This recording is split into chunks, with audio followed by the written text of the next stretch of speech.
Hello and welcome to On Purpose Astrology. I'm Mandy Lockley, and today I'm going to be talking about the new moon in Virgo on the 15th of September.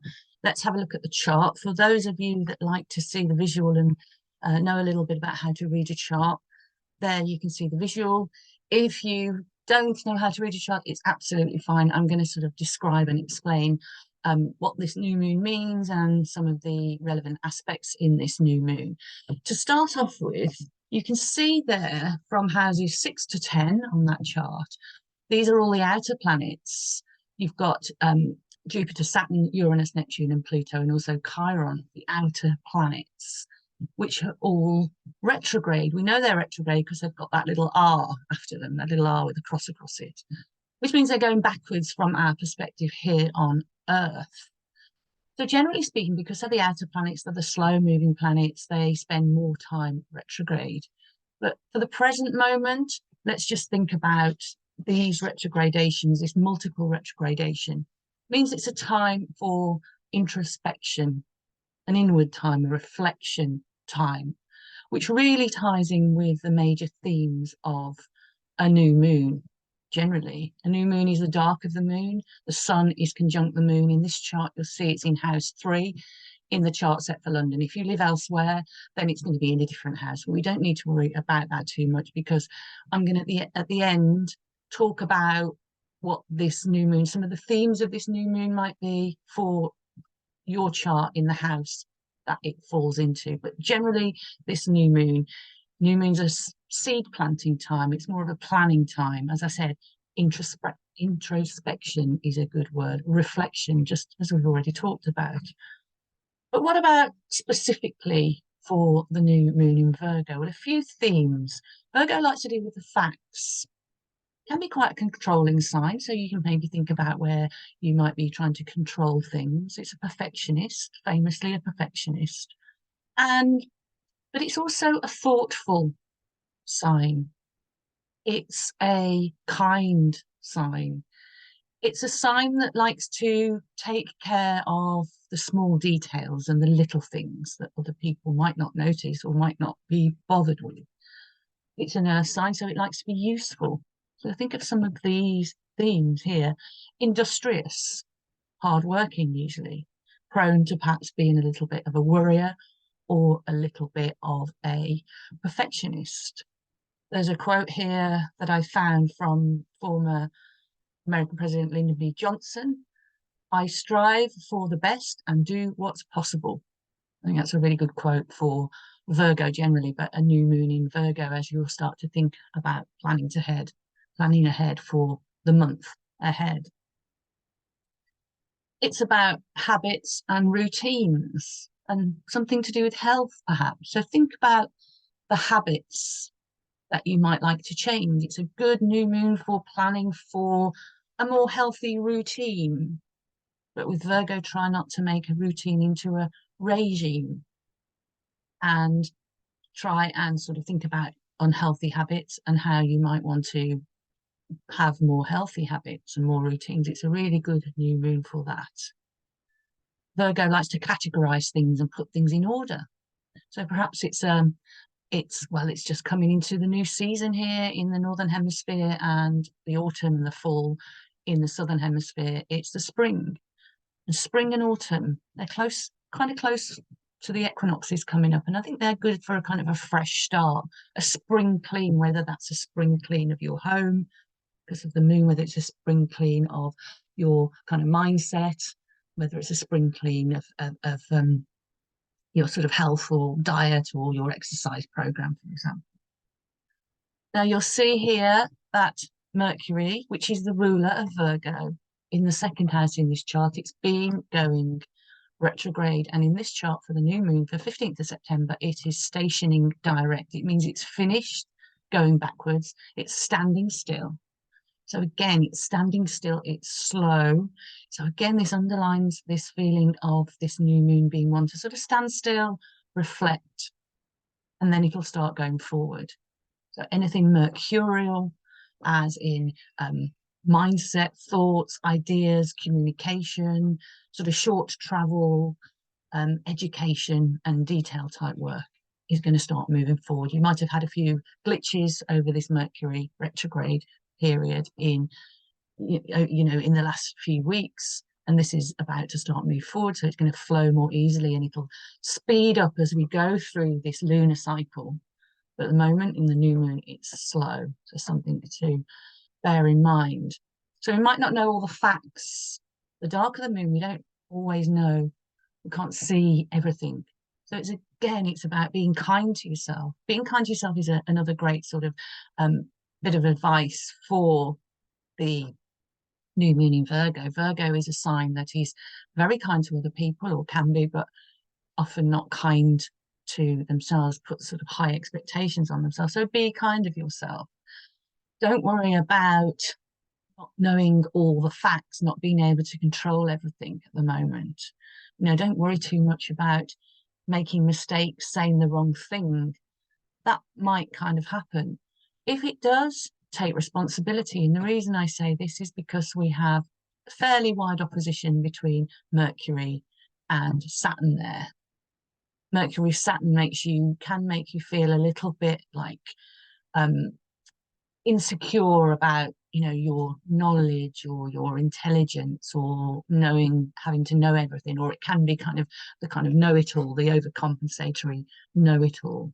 So think about that and kind of relax that, because the way to work with Mercury Saturn is really to just get your facts straight and really to just put the work in. If you're perhaps having to learn something new in your job, for example, make sure you put the study in, or at school, or at college. Make sure you put the work in and you'll be fine. So another aspect here is, at the moment, that sun and moon, the new moon there in Virgo, is in an opposition to Neptune. Again, this speaks to things might not be exactly as they seem. It might be a little bit confusing. The invitation here is to listen to your intuition and use your imagination. It's an imaginative. If Virgo is about the mind and the mindset, then Neptune is about the imagination. So it's a great time for sort of imagination. Try not to fall into sort of, believing a fantasy, but think about the discernment, discernment between reality and fantasy. Discernment is another key word for Virgo. So you are helped a little bit by Virgo being opposite, Virgo new moon being opposite Neptune, because it will help you kind of sort things out. It might feel a little bit confusing, a little bit sort of off center, or it might be kind of dreamy time for sort of spiritual. I think if you are a religious person or a spiritual person, Virgo is about perhaps prayer. Make a prayer, perhaps, potentially, or an intention, set an intention, or an affirmation. What are your affirmations? Go into your intuition, go into your imagination, have a think about what your affirmations are, what your intentions are for the month ahead, and start working on those. That might be a really nice way to use this Virgo new moon. Now, the new moon is in a trine aspect to Uranus and Neptune. Sorry, Uranus and Jupiter. You can see Uranus and Jupiter here in the 10th house in Taurus, in a trine aspect, which is a nice trine, easy flowing aspect. In terms of sort of world events, this new moon with this sort of Uranus, Jupiter Uranus, does talk perhaps about earth movements, tremors. It puts some focus on the world in the world on environmentalism, the planet calling us to action to make a new plan for cleaning up the earth. Virgo likes to clean things up. Taurus is about the earth. It's both earth signs. Food production, healthcare, all of those kind of things might come into the news during this time around this new moon, and then a theme that goes throughout. I know there's been a rather awful environmental catastrophe in Morocco already, and our heart goes out to all the people there. Welfare, finance, technology, those are another few themes that might come up because of that trine during this new moon period and going forward into the month. It's also awakening to the bigger picture, looking to the bigger picture and awakening to the bigger picture, being forced to awaken to the bigger picture. Because it's all too easy for Virgo to just focus on the small things and not see the bigger picture. Thinking outside the box, independence of thought, honesty as well, brutal honesty. It can be brutal honesty with this trine to Uranus and Jupiter. It's also a good time to think about, well, what is your vision for the future if you're thinking a little bit further ahead? What's your vision for the future? So some thoughts there about the new moon in Virgo. Now, it will have an influence on you depending on, obviously, will depending on what it hits in your chart. But we don't have the breadth here to go into that, in terms of what planets it speaks to. But certainly, if you've got anything in your chart in the mutable signs, which is Virgo,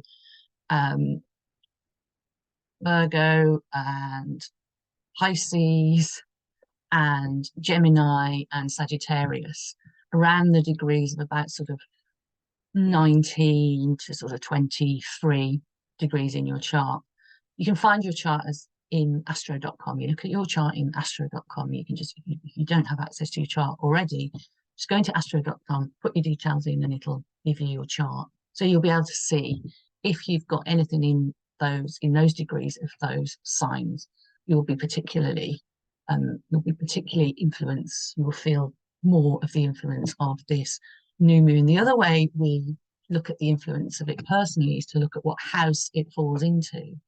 Again, look at your chart, see where 21, 22 of Virgo falls in your birth chart. In this chart for London, so if this was the chart for a newborn now, you would have that, be born with that new moon in your chart forever, and it would be in the third house, actually the third house of communication.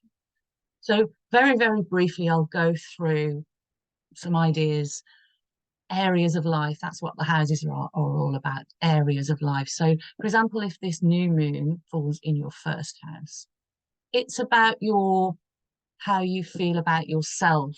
It's also about your outward personality and how you go out into the world. Your sense of self, your sense of identity in terms of your personality, your style, even the way you dress and the way you look and how you present yourself to the world. So there are some ideas. So you can kind of think about some of the things I've just discussed and sort of apply it to that area of your life. In the second house is about finances, but more specifically income. And it's also about self-esteem and self-value. So those are a couple of things to think about with the second house. What do you value? How you hold yourself in high esteem or low self-esteem? Virgo can be a little bit humble. Virgo can lack confidence. So maybe if it falls in your second house, then that might be something you need to work on. To sort of love yourself, be kind to yourself, as I said, and to your gifts. In the third house, it's all about communication. It's a mercurial house. So communication, not just how you communicate with others, but how you talk to yourself. What about that self-talk? What do you tell yourself about yourself? Going on from the idea of self-esteem, how does your self-talk affect your self-esteem, your image of yourself, and how you feel about yourself? The third house is also about siblings. So it could be for some of you sibling relationships, might be some things to think about there. It's short travel. So it's kind of your daily commute or to the shops or, whatever is a routine travel. If you routinely travel to another country to work, then, or you have a second home there, then that comes under the third house. Education and knowledge and that kind of thing. The fourth house. So the fourth house is quite an emotional house. It's the house actually that is, the house really that's the most lunar house in your chart, the most moony kind of house in your chart. So it's about belonging. It's about your sense of belonging. So if you're having the new moon in your fourth house, it's about what's your sense of belonging. That can be related to your roots, your family. The fourth house is part of the family and parental access along with the 10th house. So it might be to do with motherhood. It might be to do with how you nurture yourself, how you nurture others, how you were nurtured as a child, and how that's kind of affected you. Again, it's about self-nurture and being kind to yourself, reflecting on those kind of things. Mother, father, yourself as a mother or a father, or your mother and father of your own. The fifth house is about creativity. It's the creative expression. It's how you express yourself creatively. It's an expressive house. So, do you have the confidence to go out there and express yourself? Do you wait until you think everything's perfect, or you're looking for the future when everything's perfect? Then I will show my gifts or my talents or my work to the world. It's also about romance and sexuality. It's about children as well. So if you have this new moon in your fifth house, it might be something to do with children, something to sort of, any kind of issues or thoughts about perhaps wanting to be a parent, or you are a parent and giving your children some attention. Nothing bad, of course, in this is configured, but just it's a thought about sort of children. And as I said, if you're thinking about having children, it might be something to start thinking about and planning during this new moon. The sixth house is about health, generally speaking. It's about our small animals, our pets, our domestic animals. So again, those are some themes. It's about work. Traditionally, it's about in very traditional astrology, old astrology, it's about our servants or ourself as a servant. Obviously, times have moved on, but we're left with the idea of service. So, how are you of service to your world, to the world in general, to the place of work? It's about your colleagues as well. So, again, things to do with your colleagues might come up as a theme. The difference between service, service which is given freely and it's given from a place of love, and servitude, which is given, which is put upon us. Virgo can be sometimes put upon, felt or feel put upon because they're so helpful. It's such a helpful sign. Have a think about the difference, if this resonates for you, the difference between service and servitude. Where am I truly serving myself? Because you can't wear yourself by being in servitude to whether it's your boss or whatever. And again, it underlines as well in the sixth house. If it falls in the sixth house, it underlines what I'm saying about, diet and health and exercise and thinking about where can I have a healthier routine. Little niggles, little health niggles, get them seen to. Again, it's no doom and gloom here, but it's just an opportunity to sort of think about the health, your general health. The seventh house is all about relationships. So think about your relationships. It's about contracts as well, marriage contracts and contracts, business contracts. So if you're signing contracts, then, or getting married, for example, then have a think about, that might be a theme for this new moon. And as I say, the good news is that Mercury is going direct. If you can, leave things a few days for the moon to start to grow again, in terms of if you have to sign anything, and then for Mercury obviously to speed up, then all the better if you can, if that's possible. Not always possible. It's perhaps advised if you can. And open enemies. Again, in very traditional astrology, seventh house is about your open enemies. So if you're having a conflict, because it's about legal matters as well, anyone, if you're involved in legal matters in terms of, there's a court case coming up, then it's highlighted. If the new moon falls in your seventh house, that might be something that's highlighted. It's not something that's going to pop up unexpectedly. It'll already be sort of running along and coming along, but it's time to sort of plan for that maybe. And as I said, open enemies. So these are the people that we might not get along with, but we kind of know we know who they are, we know where we stand. And it's a very Libran house, the seventh house. So it's about negotiation and compromise and how we get along with other people. Whereas the first house I've talked about is all about you and how you express yourself out in the world, your personality, and get what you want is very kind of through the ego. Then the seventh house is perhaps more about the super ego. It's about how you have to, work with others and sometimes balance and compromise for the sake of peace. The eighth house is also about relationships, but it's about intimate relationship. It's about intimacy. It's about also intimacy with yourself. It's those deeper, intense feelings that run really deep. It's also the second house. I talked about money and income, your money and income. It's opposite to the second house is the eighth house. So it's about other people's money. It's about tax. So again, this new moon might bring some themes about tax. And the ninth house. The ninth house, when I talked about the third house about communication and short-term, short travel and sort of learning more about learning facts and details, the ninth house is about the bigger picture. It's the bigger perspective house. So it's about wisdom, how we turn what we know and our experiences into wisdom. It's about longer haul travel, anything basically that broadens the mind and broadens your perspective comes under the ninth house. So travel, higher education, spirituality, and religion also comes under the ninth house. Internationalism as well is a big thing for the ninth house. So there's a couple of things for the ninth house you might want to think about if the new moon falls into that house for you. The 10th house, again, I talked about the 4th and the 10th being the sort of parental, the family axis. The 10th is also about authority because traditionally the 10th house is associated with the father. So it's about authority. So it's about how you relate to authority and how you are as an authority. And while the 6th house we've talked about is about perhaps the job that you do, the day-to-day job that you do, the work that you do, the service that you provide.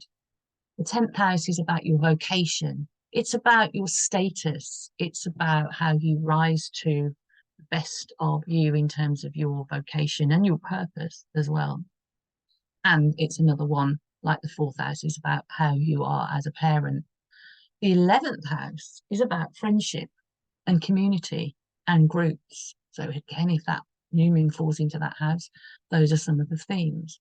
It's about desires and wishes as well, the 11th house. So again, perhaps if it falls in the 11th house, this new moon, it's time to sort of plan about what you might want going forward this month, but going forward a little bit further and using some affirmations around what you might want, putting that intention out there. And finally, we have the 12th house. The 12th house is the house of the unconscious. So you might have feelings you don't quite understand where they come from. It's about where we have to surrender, to what is and let go of control because there's not much you can kind of do about it, which is quite hard for Virgo. So that's something to sort of contemplate on. Pay attention to your dreams if you have this new moon in your 12th house. Pay attention to your imagination, the persistent thoughts that might be going through your head. There might be some clues into what's sort of brewing up for you, kind of behind the scenes. It's very much behind the scenes. It's what's going on behind the scenes. The 12th house, very traditionally, is about hidden enemies. We talked about the 7th house being your open enemies. The 12th house is your hidden enemies. Again, translate that not as like people are out to get you, don't get paranoid. It's translate that as there might be things going around in the background, behind the scenes that you don't know about yet, particularly with the new moon. And as the new moon moves forward, things become clearer. It's also about where we are our own worst enemies. And that's another thing to perhaps contemplate, where we self-sabotage ourselves.